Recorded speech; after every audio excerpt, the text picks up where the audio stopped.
I'm milking 320 Holstein Friesian cows here in Waterwheel Farm. We calve them in the springtime, so it's a compact spring calving system. Starting in the middle of February, where we will calve over half the cows in 3 weeks and nearly 90% of the cows by 6 weeks.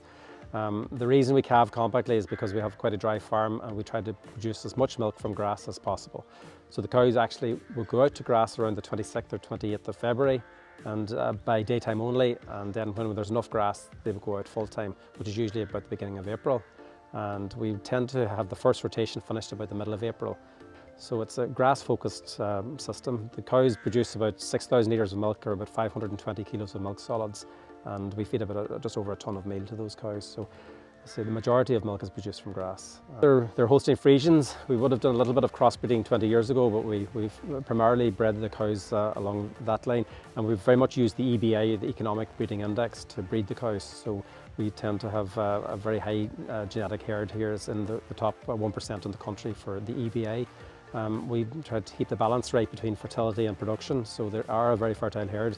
It hasn't happened by accident because we've used the EBI to breed that fertility into the cows, and we would also like to obviously keep an eye on the percentage of milk's fat and protein, and to keep the kilos fairly right in that respect. And of course now we're obviously keeping an eye on the other factors such as the health side of the cows. We would breed for 6 weeks with AI, and then we'd use stock bulls to clean up at that stage.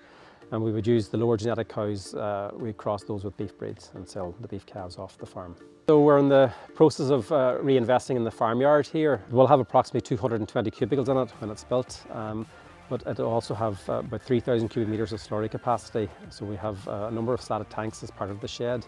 We will also have some scrapers to clean down some of the passages, and we will have the feeding capacity for about all 320 cows within this shed, because I have an existing shed with about 110 cubicles, but it doesn't have either slurry capacity or feeding space for those cows.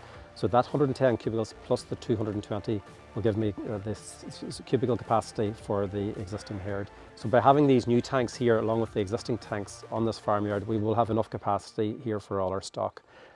So I intend to have the aeration system then to keep the slurry mixed at all times, because we are allowed to spread slurry from the 1st of February here in Donegal.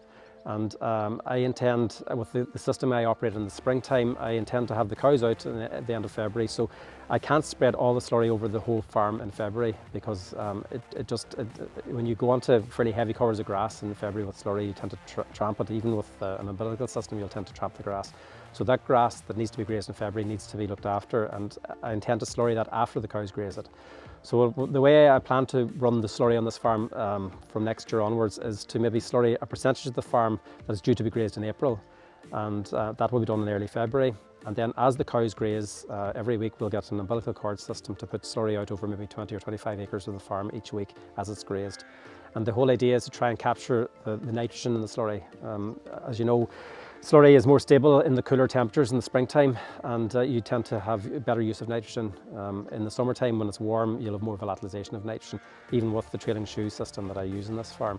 So I've seen much better responses to the nitrogen in the springtime, and I hope to capture that nitrogen, because I know we will be restricted in how much nitrogen fertilizers we'll be allowed to use in the future. So if we can get more use of our nitrogen in the slurry, it's going to grow more grass for me, and obviously I don't want to lose the nitrogen in the slurry.